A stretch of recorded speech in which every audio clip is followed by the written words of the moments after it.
Princess cake naman tayo for today's video. Mga mi, tara na G!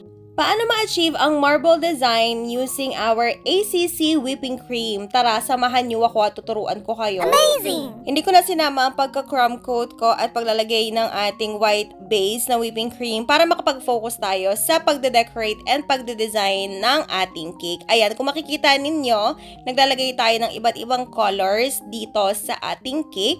Merong pink, merong purple, mamaya meron ding yellow dahil yan ang theme ng ating birthday celebrant. Less water lang tayo mga mi kapag mga ganitong design para mas madaling ma-manage ang ating whipping cream. At dalawang technique pala ang ituturo ko sa inyo para naman ma-achieve ninyo ang marble design kahit na hindi fondant ang gamit ninyo. At ito nga ang unang technique natin, ayan, ang sa spread ng ating mga whipping cream using our palette knife. Patong-patungin nyo lang ng dahan-dahan yung mga colors and yung pattern na yan ay nakadepende na lang din sa kung paano ang mas feel ninyo magandang tingnan. Hindi nyo naman kailangan gayahin as is yung inspiration na sinend sa inyo. And then gumamit kayo ng scraper tapos scrape ninyo ang cake ninyo para makita ninyo yung pagka-ombre niya.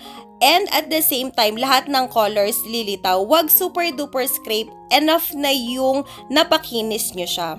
Second technique is parehas lang siya kung paano natin inumpisahan yung sa first technique. But this time, hindi tayo gumamit ng scraper. Gumamit lang tayo ng palette knife para pakinisin at pantay-pantayin yung mga colors natin. Ayan, kung makikita ninyo, and kapag ka meron mga parts na nawawalan ng color at humahalo dun sa kabila, kuha lang kayo doon sa mas maraming color tapos ipatong nyo lang. Or pwede kayong kumuha dun sa sobra ninyo na whipping cream tapos ipatong nyo na lang din para magpantay-pantay siya. Ayan.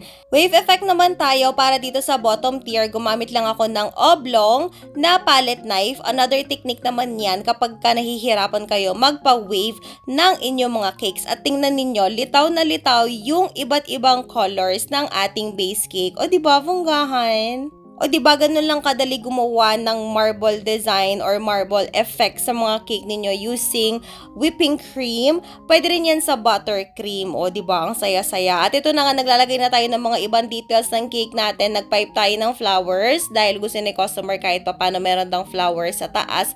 And then sa side ng cake natin. So nagpipe ako ng color pink and ng color purple na flowers dahil ayun nga, matchy siya dun sa ating cake. Hindi na ako nagpipe ng yellow na flowers kasi angat naman yung color yellow dun sa pinaka-base cake natin. Sa mga humihingi pala ng tutorial sa mga pipe flowers, naku mga mi, hintayin nyo muna ma-perfect ko muna sila bago ko kayo turuan. Mas gusto ko na maganda muna yung pagkakagawa ko nito bago ako mag-share ng knowledge. Kung nakikita nyo, for the kahit paano lang yan, ayan, nagkamali pa ako, in-scrape ko at inulit. Promise ko sa inyo, kapag na-perfect ko na yan, ay magagawa tayo ng tutorial kung paano gawin yan. Amazing! For now, ayan, i-observe nyo na lang muna kung paano ko siya ginagawa. Petal tip ang ginagamit ko dyan. Kung malakas ang loob ninyo, kagaya ko, pwede nyo naman din niyang umpisahan. Basta less water lang kayo kapag gumagawa kayo ng mga pipe flowers para umangat and tumayo yung mga petals ng mga flowers na ginagawa ninyo para stable siya. Yung iba, nilalagay muna yan sila sa